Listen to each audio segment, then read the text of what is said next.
गांधी तीर्थ, निसर्गाच्या सानिध्यात महात्मा गांधींच्या जीवनावरील जगातील पहिले मल्टीमीडिया म्युझियम. आजच भेट द्या. गांधी तीर्थ, जैन हिल्स, जळगाव.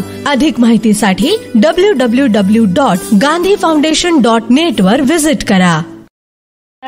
तोपर्यंत काय व्यासपीठावर उभं राहून काय काय शिव्या देतील, काय कोणाकडचा उद्धार करतील हे सांगता येत नाही. याची मानसिक स्थिती आता खालावलेली आहे, बिघडलेली आहे सगळी मशीन त्यांची आता. आणि म्हणून दररोज सकाळ झाली की वाटेल तशी शिवीगाळ, याशिवाय ते काही त्या ठिकाणी करत नाही. आणि म्हणून मित्र, ही निवडणूक ही काही दोन्ही उमेदवारांची नाही आहे. ही निवडणूक कुठली नातेवाईकाची नाही आहे. याचं नातं इकडे जास्त आहे, त्याचं नातं भडगावला आहे, त्याचं नातं पाचोऱ्याला आहे, त्याचं नातं चाळीसगावला आहे. ही काही नातेवाईकांची आहे, ही समाजाची आहे, ही धर्माची निवडणूक आहे. तरी कुठल्याही नातेवाईकाची, समाजाची, धर्माची निवडणूक नाही, तरी देशाच्या अस्तित्वाची निवडणूक आहे. ही देशाची निवडणूक आहे.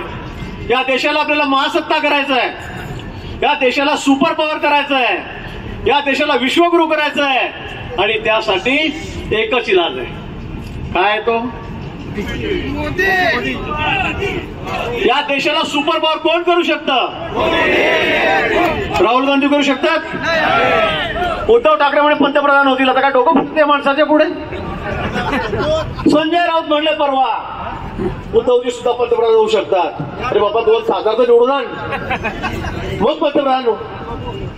शरद पवार पंतप्रधान होऊ शकतात, त्या देशाला सुपर पॉवर करू शकतात.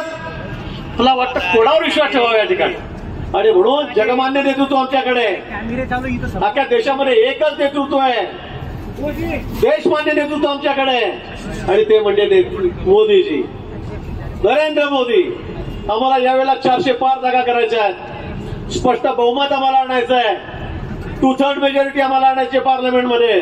आणि त्यासाठी आमची ही सगळी लढाई आहे. आणि म्हणून मित्र, माझी आपल्याला विनंती आहे, भाषण मी जास्त करणार नाही, जास्त वेळ मी या ठिकाणी बोलणार नाही. मान्य देवेंद्रजींना आपल्याला ऐकायचं आहे. पुढे पुन्हा मुंबईला संध्याकाळची सभा त्यांना आहे, लवकर जायचं आहे. म्हणून मी आपला जास्त वेळ घेणार नाही. म्हणून नात्याबद्दलच्या भानगडीत पडू नका, जातीपातीच्या वादात पडू नका. सर्व सोडून फक्त देशाचा विचार करा, फक्त देशाचा विचार करा. गेल्या 10 वर्षामध्ये मोदींनी तो करशिवा चालवला, सगळ्या जगाला बुरळ पाडली. जगामध्ये नंबर 1चं नेतृत्व कुठेही सर्वे झाला, अमेरिकेत होऊ द्या, रशियाला होऊ द्या, जपानला होऊ द्या, चायनाला होऊ द्या, एकच नाव पुढे येत आहे आणि ते म्हणजे नरेंद्र मोदी. एकच नाव जगामध्ये. आणि म्हणून असं जगमान्य नेतृत्व, त्याला मला पंतप्रधान करायचं आहे आणि या देशाला जगामध्ये नंबर 1 वर देऊन पोहोचवायचं आहे. नंबर 1 वर. 10 वर्षापूर्वीचं चित्र आम्ही जर बघितलं तर छोटंसं राष्ट्र पाकिस्तान, ते सुद्धा आम्हाला दादागिरी करायचं, ते सुद्धा आम्हाला धमक्या द्यायचं. रोज टीव्हीवर, वर्तमानपत्रामध्ये पाकिस्ताननी हे केलं, पाकिस्ताननी ते केलं, पाकिस्ताननी इकडून घुसखोरी केली, आमच्या लोकांना ठार मारलं, जवानांना ठार मारलं. किती बातम्या यायच्या. आणि या 10 वर्षामध्ये पंतप्रधान मोदीजी झालेत.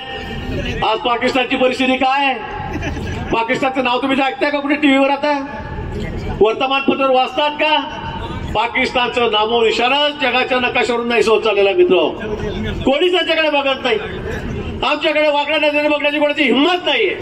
आणि म्हणून मला वाटतं हे फक्त मोदीजींच्या नेतृत्वामुळे झालेलं आहे, त्यांच्यामुळे झालेलं आहे. आज चायना सारखं राष्ट्र सुद्धा आमच्या वाटी लागत नाही. हे कशामुळे झालंय? हे मोदीजीमुळे झालेलं आहे. आणि म्हणून जगामध्ये आता आमची अर्थव्यवस्था 11वरून 5 नंबरवर आली. आता मला या 5 वर्षामध्ये 3 नंबरवर आणायची आहे.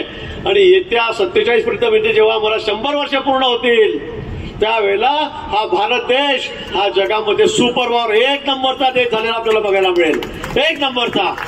आणि म्हणून त्यासाठी आपल्याला मोदींना पुन्हा निवडून द्यायचं आहे. 400 पार आपला आकडा करायचा आहे. आणि त्यासाठी सगळे आपले प्रयत्न चाललेले आहेत. मला माहित आहे, गुलाब भाऊनी सांगितल्याप्रमाणे इथे एवढ्या मोठ्या संख्येमध्ये आपण आलेला आहात.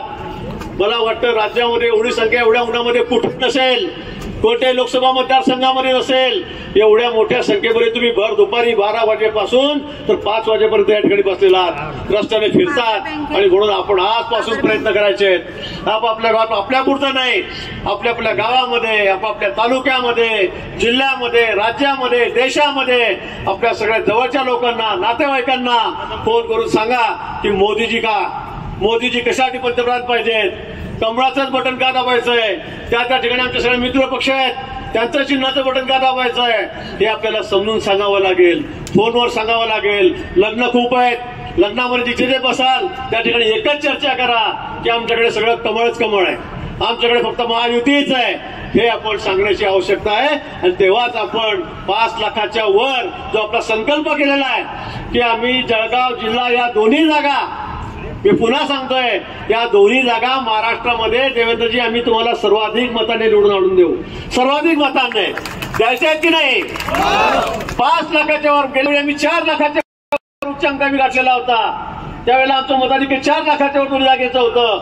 यावेळेला आम्ही 5 लाखाच्या वर मताधिक्य तुम्हाला त्या ठिकाणी देऊ आणि आमच्या दोघी भगिनींना, रक्षाताईंना, स्मिताताईंना पार्लमेंटमध्ये मोदींचे हात बळकटण्यासाठी या ठिकाणी पाठवू, एवढा संकल्प मी या ठिकाणी करतो. मोदी आपल्या देवेंद्रजींना शब्द देतो आपल्या सर्वांच्या वतीने आणि थांबतो. जय हिंद, जय महाराष्ट्र.